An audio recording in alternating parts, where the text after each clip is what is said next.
At Christianity Still Makes Sense, our passion is to help doubters and encourage those deconstructing to think otherwise.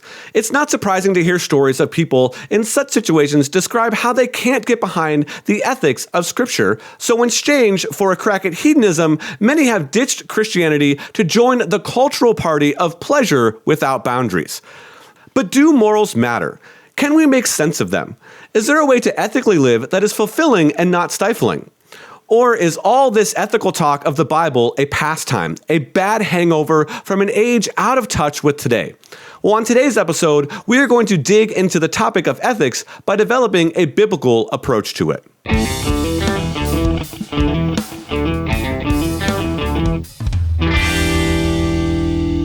Welcome to the show that loves doubters. Here on Christianity Still Makes Sense, we are making sense of the doubts that can deconstruct our Christian faith with near apostate and now pastor and apologist, Dr. Bobby Conway. I'm your host, Tim Hall. Well, Bobby, let's start with maybe one of the most obvious questions is why do you think the topic of ethics is so important? Well, largely because it's inescapable, Tim. Every day we are confronted with decisions of right and wrong. But sadly, a lot of people have never thought through questions such as why be moral? Or how do I think ethically and apply those thoughts to my everyday decision making? For example, I heard the story of a father explaining ethics to his son that was about to go into business. The father said to the son, suppose a woman comes in and orders $100 worth of material. You wrap it up and you give it to her. She pays you with a $100 bill, but as she goes out the door, you realize she's given you two $100 bills.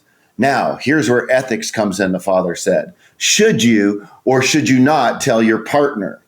Now, what's even more wrong with this advice is the dad never intended for the son to give the lady her money back. He just wondered if he should cheat his business partner or not.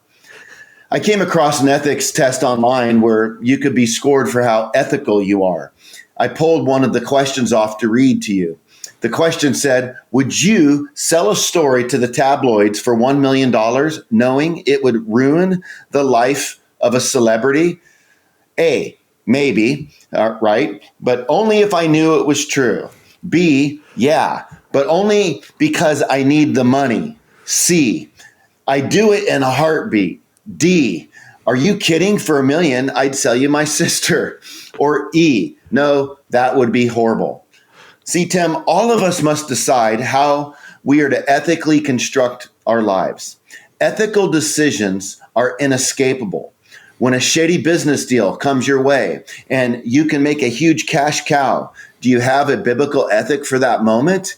Or when your love for your spouse is running dry and you're supposedly Romeo or Juliet comes along and throws themselves at you, do you have a biblical ethic to handle that particular situation?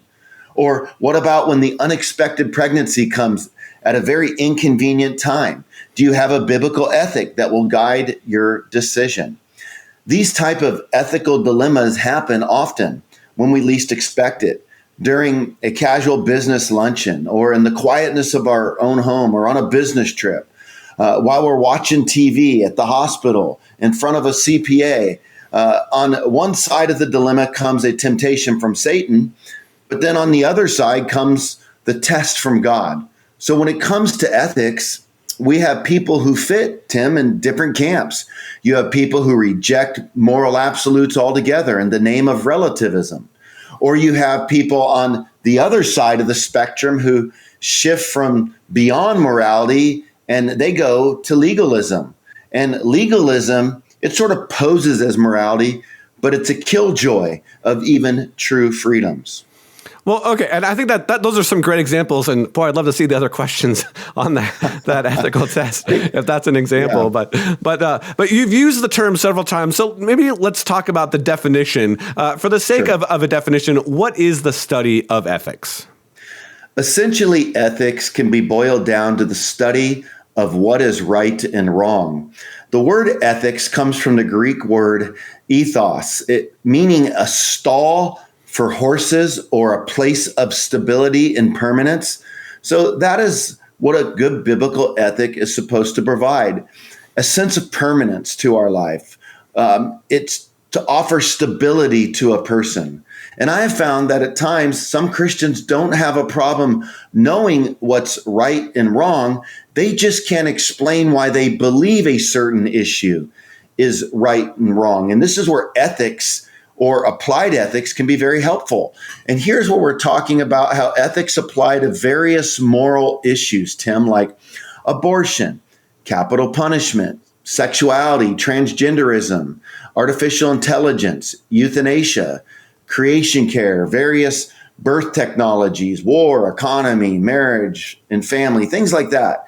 As Christians, we want to be able to think biblically about these type of moral issues. I fear our ethics, though, are shaped more by culture than Scripture. And this is why it's important for us to not think about morals from the standpoint of, well, how do I feel about it? Or how do I think about it? We all need to know what's influencing our moral world picture. And for us as Christians, that should be Scripture. Well, in a sense, it seems like that we've lost this ethical discussion in our culture today. And philosophically speaking, wasn't there a day and a time even when non-Christian philosophers held to a high value of ethics? 100%. Think about ancient Greek philosophers, Tim, like Socrates, Plato, and Aristotle. They were consumed with what creates a noble culture. And they were consumed with the idea of the good and what is the good. And being a moral person was huge to those philosophers. In fact, these ancient sages thought that culture should be led by moral philosophers. That is, philosophically moral-minded people. How far we've drifted from that, right? Right. And when you think about Plato, I mean, he pondered a lot on the idea of the good. Aristotle wrote his Nicomachean Ethics, one of the greatest books on ethics ever penned. With him, we get one of the main schools of moral philosophy, that is virtue ethics. Virtue, from the Greek word arete, and in his book, he talked about the experience of eudaimonia, which means happiness. So for Aristotle, he knew people desperately wanted to be happy, and he showed them a way to be happy through happiness. The more one lived virtuously, that is with arete, the greater happiness or eudaimonia people could experience. And that was what Aristotle believed. And then you take someone like Socrates, for example. He was the first of the three.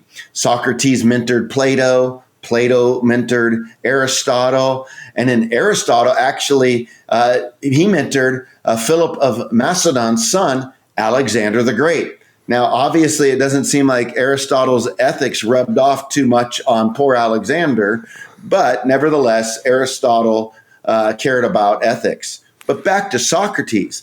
The one whom the Oracle of Delphi said was the wisest of them all, the one known for his Socratic method of discipleship.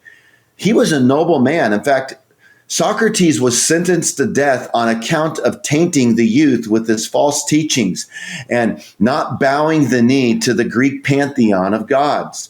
When given the chance to recant, he refused.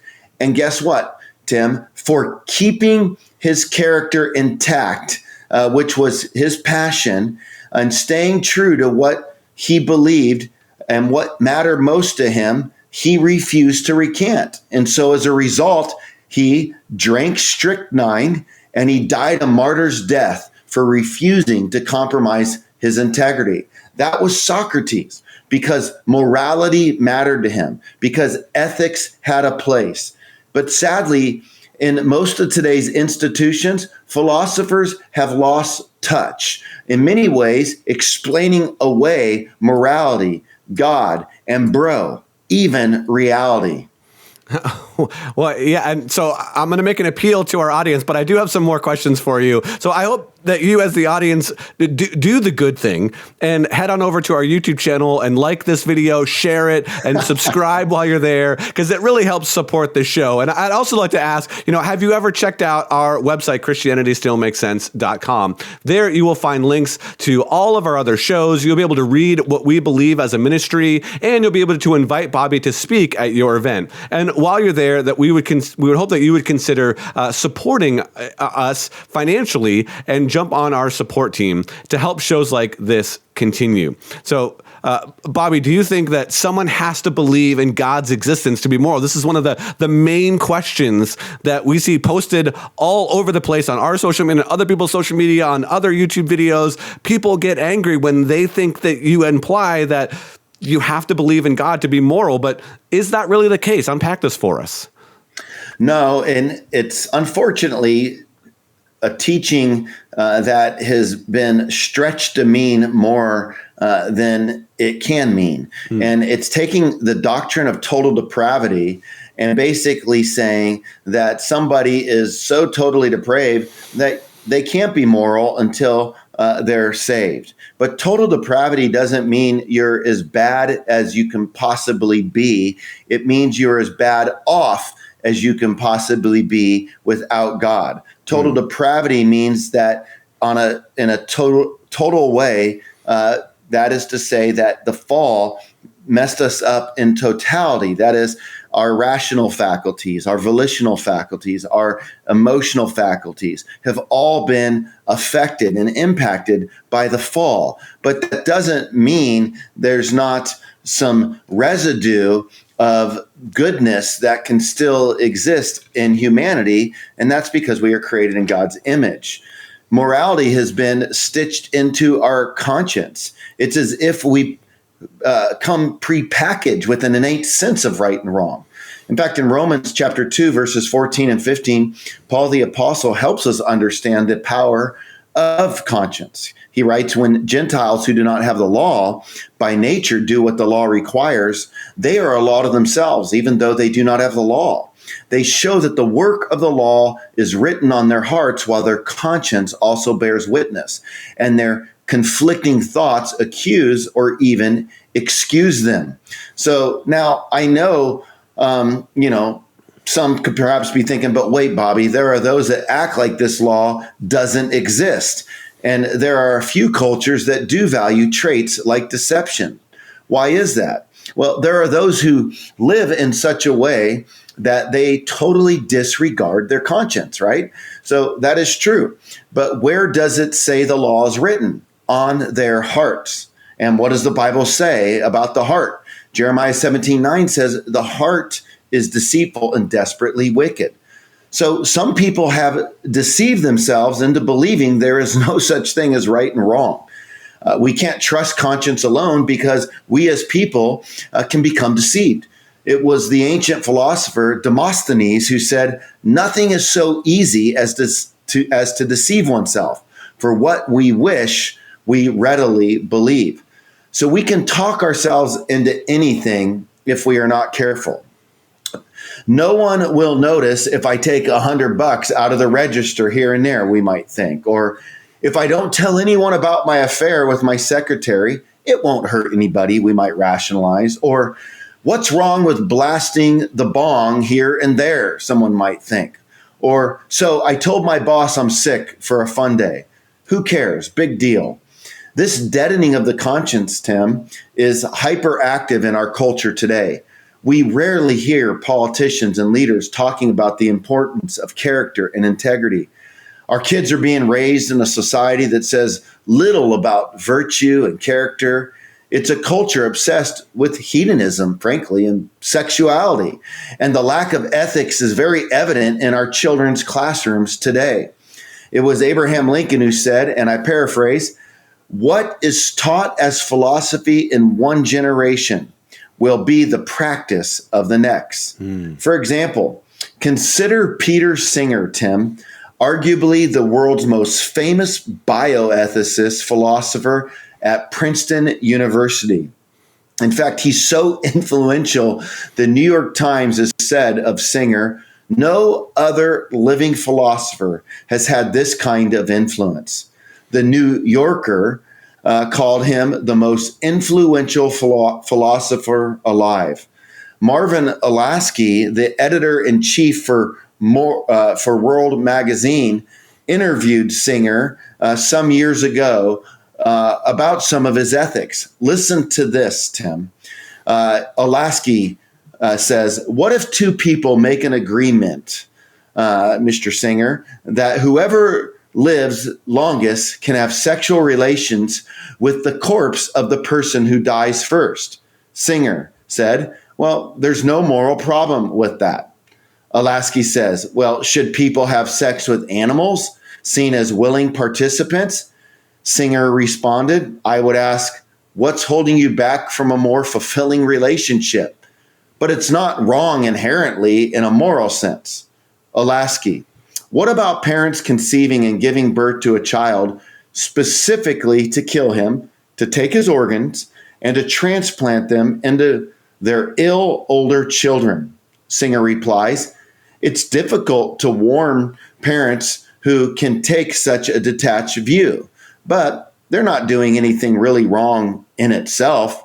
Alasky replies, is there anything wrong with a society in which children are bred for spare parts on a massive scale? Singer, no. Alasky further stated, Whittaker Chambers, a half century ago, wrote, man without God is a beast, and never more beastly than when he is most intelligent about his beastliness. But part of Mr. Singer's effectiveness in teaching practical ethics to Princeton undergraduates is that he does not come across personally as beastly. And this can be found in the article, The Blue State Philosopher from World Magazine back in 2004. You see, wow. Singer's depravity runs deep, Tim. He also advocates killing the retarded or handicapped. I saw a movie last night, Tim, with my wife called Champions. And it was just such a good movie. And it had Down syndrome children acting on a basketball team. And the film was precious. Well, Singer would have been okay making sure that those kids would have just been aborted before they were born, like the rest of the 99% that are. I wonder if he, when he gets older, since he doesn't mind advocating the elderly, would be willing to volunteer himself. Though it is true, Tim, that our conscience can be quenched, if we listen to the little hints it gives off, we will find that we have a built-in law on the tablets of our heart given directly from God. Wow. I mean, those words from Singer are eye-opening and heartbreaking all at the same time. Man. But, so, I do know that next week we're going to dive into this topic a little bit more, and specifically as it relates to Christians developing an ethical appeal to life. But why don't you whet our appetite just a little bit as we close today? Why do you think every Christian should take some time to construct an ethical stance of ethical issues from a biblical perspective? Sure. First off, because God cares about morality. In fact, he says, be holy, for I am holy. So our motivation for holy living, for living with ethics, is God himself. And I think that we should reflect on God and his character. And the fact is, if we were created in his image, and part of being created in his image means that we are to be moral beings, then that should matter to us. And we should care about that. And if God is the most fulfilled being of all time, the one who has never known guilt or shame or a moral failure, the most fulfilled being, the one who would know joy and happiness beyond what any of us could possibly ever imagine, it would seem as if then when he's inviting us to be holy, or commanding us for that matter to be holy, that we should be motivated by that. Because who's going to be more fulfilled than the very being who made us, than God himself? And so we should trust that when he says, be holy as I am holy, that there's something worth living in such a way as to live our lives in a way that would exhibit character. So I'd say first off, because God cares about morality. I'd say next that understanding ethics and applying them can help us navigate difficult cultural times without compromise. So think about the moral revolution that we're living in right now, Tim. We are constantly seeing things change. We're seeing people say that abortion is good. We're seeing people say that drugs are good. We are living in a genital obsessed culture that is obsessed with figuring out their pronouns. Well, when we're Bible based as Christians, we don't have to jump ship every time the culture gets excited about some new ethical trend. We can realize that ethical trend will die out, will produce consequences. Like here's what we can know right now. There are consequences, no doubt, to the things that our culture is championing right now, saying jump ship, do this. There's going to be total consequences. In fact, even in the UK right now, people are starting to slow down on some of the pronoun stuff because they're realizing some of the surgeries and all this stuff is problematic. But we're full throttle in America. Well, guess what? When we just stay put, it can help us navigate these difficult times. I'd say ethics can help us better influence culture as well. We can just be a model of the moral life. And people that are struggling with guilt and shame and consequences, while we stay put, living out God's moral life that is inscribed in scriptures for us, people can see us, and it gives us an opportunity to shine for the Lord in a dark culture that desperately needs it. I'd say biblical ethics can protect us from consequences of walking in ways that God didn't intend for us to walk in. And this is huge. Think about Psalm 1. Blessed is he who, walks according to the ways of the Lord. Tim, I've lived on both sides of the tracks, never hearing the gospel till I was 19. I lived the way the culture invites us to live, the way the culture celebrates in promiscuity, with drugs, with alcohol, with hedonism, living according to my feelings. And the funny thing is the culture celebrating that. And before I ever even knew who the Lord was or heard about Christ, I was already living and experiencing many consequences. And listen, consequences were happening in my life, not just the consequence of feeling guilty. Living that way will destroy your life. I wasn't trustworthy. I had all kinds of consequences that I could talk about. And walking with God has allowed me to live a much more rich life, fulfilling life. And so I want to say that God isn't trying to be some holdout to fun. He's trying to protect us from destroying our lives. Yeah. And lastly, Tim, I'd say it's also extremely helpful when it comes time to voting. You think about what issues the candidate holds to and how their views line up biblically, and it just allows us to have a better compass for overall moral decision making in our lives.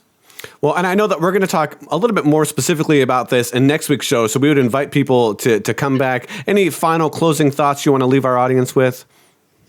I would just encourage people to really consider when they're thinking about a moral decision to ask, what is it that's driving their influence? Are they influenced more as it relates to issues like abortion, homosexuality, drugs, alcohol, the person you're going to vote for? Are you just thinking about how you feel about it? Because our feelings play precious little if they're not biblically measured. Or are you thinking about just your thoughts or what the culture would say or pleasing people? Because at the end of the day, we all have to have a biblical worldview. And that means that as Christians, we should be thinking first and foremost, what does the Bible have to say about sexuality, about marriage, about, voting, though it doesn't speak specifically to it? What kind of principles can we extract? What would the Bible have to say about my thought life? What would the Bible have to say about drunkenness? And instead of leading with our feelings first and our thoughts first, I would say lead with the word first. And when our feelings and our thoughts are out of sync with the word, then those are the times we got to go into prayer and say, God, help my feelings and thoughts to align with your word. Excellent. Well, we hope you found this show helpful. And in fact, we would love to hear your feedback in the comment section below this video on our YouTube channel. Doubters, thanks for joining us. We will meet you on the next episode of Christianity Still Makes Sense. Thank you for checking out this episode of Christianity Still Makes Sense. This show is just one of the many resources available to those who are doubting their Christian faith. You can also find others at ChristianityStillMakesSense.com. This is a listener-supported show, and your gift of any amount helps shows like this continue. Click on the donate link on our website. Also, catch Bobby on Pastor's Perspective, where he answers your questions. Finally, if you're watching on YouTube, be sure to click subscribe and check out our other videos on the channel.